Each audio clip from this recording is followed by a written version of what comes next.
Hi, I hope you guys had a wonderful Merry Christmas and are getting ready for the new year. I can't believe it's 2022 in just a few days. So in this video, we're just going to do a little bit of story sharing. I'll be reading a story called Ringing in the New Year. It's about these grandparents who take their granddaughters to a cabin for New Year's. But the question is, who will be up till midnight and who will fall asleep before? What are your New Year's Eve or New Year's Day traditions? Are you one that typically stays up till midnight and then you go to bed? Do you stay up longer and celebrate even after 12 o'clock hits? Or do you not care and you just sleep through it? It depends on the year for me. Most of the time I tend to fall asleep, but I have in years past celebrated through midnight, watching the fireworks. Do you watch the ball drop from New York on TV? Have you ever been to New York and seen the ball drop before? Do you gather with family and friends in your home? Do you do fireworks or watch fireworks from your home, or do you go somewhere? Do you stay in or do you go out? Those are so many of the traditions that we hear from people. So as we read this story, I want you to think about those traditions that you might have had when you were younger, and maybe what New Year's Eve and how it's celebrated today in your home. So the story's title is Ringing in the New Year. There are lots of ways to ring in the new year. Some people enjoy a big party or a night on the town, while others prefer a quiet night in. Jean and Don like to spend the holidays with their granddaughters, Maddie and Gwen. They always do something special, and it allows Maddie and Gwen parents to have a night out. This year, Jean and Don rented a cabin on Lake Willow in upstate New York. The lake is beautiful in the winter, surrounded by pine trees covered in snow. There are hiking trails just outside the cabin. Maddie and Gwen are so excited. Their mom and dad had helped them pack warm clothes, snow boots, puffy coats, wool hats, and fuzzy mittens so that they can enjoy the outdoors. I'm so glad that they did. If it's upstate New York, it is snowy and cold, so they would need all those wool hats and coats and mittens. Santa left the girls' snowshoes under the Christmas tree this year. They packed their new gear along with their reliable red and yellow sled. It's a long car ride. Dawn drives and Jean plays a favorite radio station so they can all sing along. Do you guys do that on road trips or in the car? Do you guys sing along with those in the car with you to your favorite songs? Probably especially during the holiday season where there's Christmas carols playing all month long. Maddie looks out the window in the snowy world. It's a bright, clear day, and the sun sparkles on the fallen snow. Gwen is excited about something else. What do you think Gwen is excited about? Grandma, she says, can we stay up until midnight this year? She asks. I thought we would celebrate early like we did last year and then go to bed. I brought noisemakers and sparkling grape juice. It will be fun and just like the real thing, Jean says. Oftentimes we do those celebrated traditions early on in case we do fall asleep, right? But it won't really be the new year, Gwen says. What do you think, Dawn? Are the girls old enough to stay up until midnight this year? Jean asked. I think if you can really stay up that late, we can all celebrate at midnight. But you might get tired later and change your mind. We won't, Maddie and Gwen exclaimed. Jean and John exchanged a quick glance. Don jokingly mouthed, "No way," to his wife. Soon they are pulling up a long, winding driveway. A quaint log cabin is surrounded by pine trees. Beyond, they can see the frozen lake. The decor inside has a rustic hunting lodge style with lots of plaids. There are realistic paintings of deer and ducks.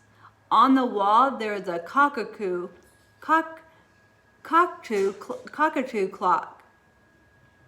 that cheerfully announces the hour. There's a cozy fireplace. I can't wait to have a nice cup of coffee by the fireplace, Jean says. Maddie and Gwen are much more excited about the beds. Dawn and Jean will stay in the bedroom downstairs. Maddie and Gwen will stay upstairs in the loft where there are bunk beds. I call top bunk, Maddie says. After everyone has settled into their rooms, Jean unpacks the sandwiches she made for lunch. Dawn looks in the stack of trail maps in the kitchen and finds a good route. Something with pretty scenery, but not too long for the kids.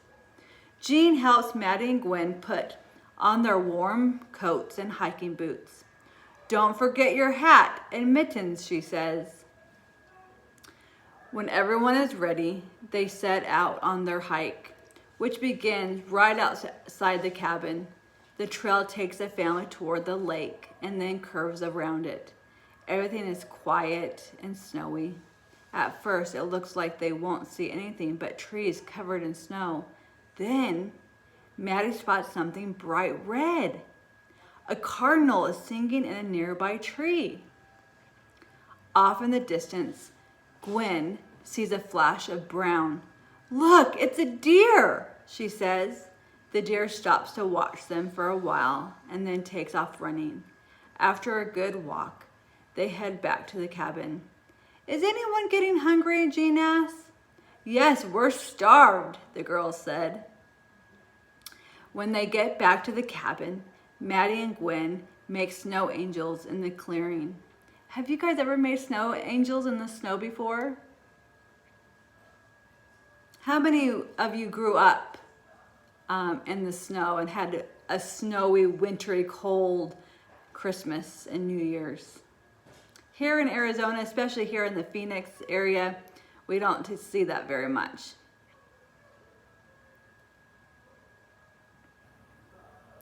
Jean goes inside to start preparing her famous white bean and chicken chili. After a while of playing in the snow, Maddie and Gwen are tired and cold. How about a snowman? Who's built a snowman in the snow before? And if you did you wrap his neck in one of your own scarves and put mittens on sticks for the hands, or even used one of your snow hats for his hat? Collected rocks, if you could find rocks in the snow for its buttons.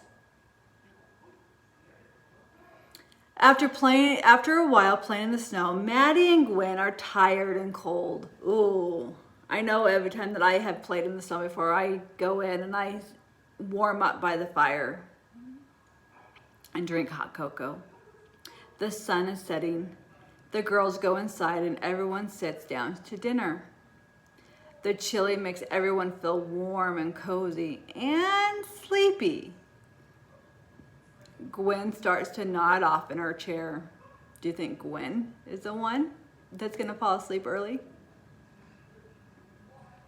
Let's find out. Are you sure you want to stay up until midnight? Dawn asks. Gwen opens her eyes and sits up. Yes, I'm not sleepy at all. I'm not sure about that, Jean says, smiling. Maddie and Dawn get to work on the dishes. Gwen helps Jean pick out a game from the stack of board games in the living room. Hey, that's a good tradition. Do you guys gather with family on New Year's Eve and play board games if you stay at home? And what are your favorite board games?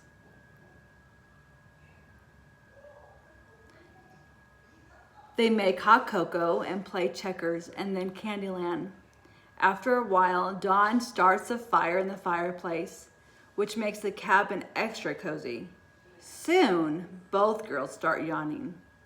Despite herself, Maddie lays her head down on the sofa and closes her eyes. Oh, maybe it's Maddie that's gonna fall asleep before midnight. Gwen shakes her a little. Maddie, you have to wake up. We have to see the new year. Are you girls sure you don't want to ring in the new year right now? We still have hours to go until midnight. We can make it, the girls insist. Within a few minutes, both girls are curled up on the sofa, sound asleep. Oh, both of them fell asleep before midnight. The loft bunk beds they were so excited about are wholly forgotten. Should we wake them? Jean asks. We can let them sleep, then wake them up just a few minutes before midnight, Dawn says. Have you ever done that? Fallen asleep and then you've been woken up just in time to see the new year being rung in?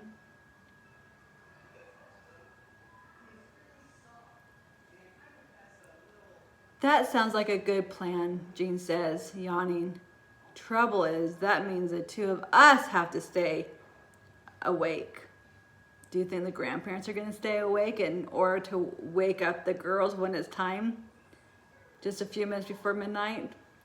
Let's see if they fall asleep or if they stay awake too. Jean makes herself a cup of tea and reads a book. Dawn flips through the trail maps, looking at all the scenic walks in the area. It's 11 p.m. Everyone has fallen asleep, peacefully dozing in the living room. At 11:45, there's a loud beeping sound. Everyone startles awake. Oh no! What's that? What's happening? Dawn is laughing. I set the alarm. I had a feeling we would all fall asleep. Now we have just enough time to celebrate. Jean rushes to the kitchen to fill the glasses of sparkling grape juice. What kind of drink do you guys cheer to on New Year's Eve?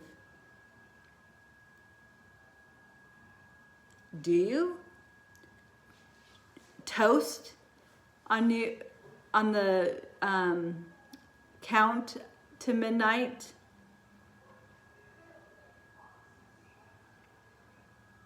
Dawn finds the noisemakers they brought. There is no TV in the cabin to watch the ball drop or hear the countdown. Instead, they just keep checking the cockatoo clock in the hall. As the minute hand gets closer to 12, the girls are silent but excited. Jean and John smile at each other. At midnight, the little door opens and the bird pops out and says, "Cuckoo, cuckoo." "Happy New Year," everyone yells. Maddie and Gwen race around the room yelling, "Happy New Year, Happy New Year," and blowing into their noisemakers. Jean sings Auld Lang Syne. The girls want to join in, so she teaches them the words and they sing it all together. Gwen looks out the window in the dark night. "It really doesn't look any different out there," she says. "The new year doesn't look any different. It's something that you feel. It's a fresh new start," Dawn says. Do we often feel that way when a new year comes? Or are we nervous for what is coming our way in the new year? Are we excited for the unknown and the anticipation of the things that will happen in our life in the coming months? Maddie and Gwen nod, not sure if they fully understand, but they are happy to be celebrating the new year with their grandma and grandpa. They finish their sparkling grape juice, which is delicious. Well, I'm ready for bed, Maddie announces after taking her last sip of juice. They all say Happy New Year one more time and give each other hugs. Do we often embrace those we love after midnight strikes, either by a hug or a kiss? Then Maddie and Gwen climb up to the loft and fall right to sleep in their bunk beds. Jean and Dawn turn in as well. That was really special. I think the girls really had fun, Jean says. I think it's going to be a good year, Dawn says. So just like Dawn and Jean and Gwen and Maddie had a wonderful new year together, making new memories. Do you have a special memory that you have as you welcome in the new year? What did you do to celebrate on New Year's Eve? Were you with family and friends? Did you stay up till midnight? Or did you celebrate earlier in the evening just in case you fell asleep? Or did you party? And what did you do after midnight?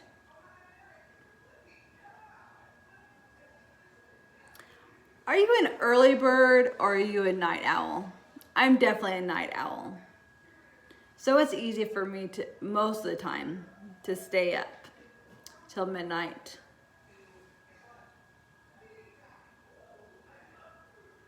So are you typically one that stays up and you're wide awake till midnight, or are you kind of dozing in and out of sleep, trying to fight falling asleep?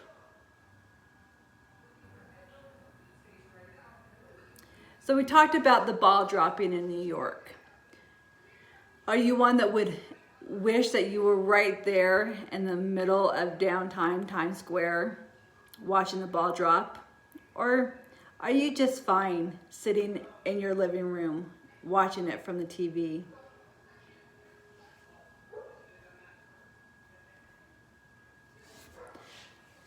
So with this story, and as we welcome in a new year, I hope you guys are gathered with family.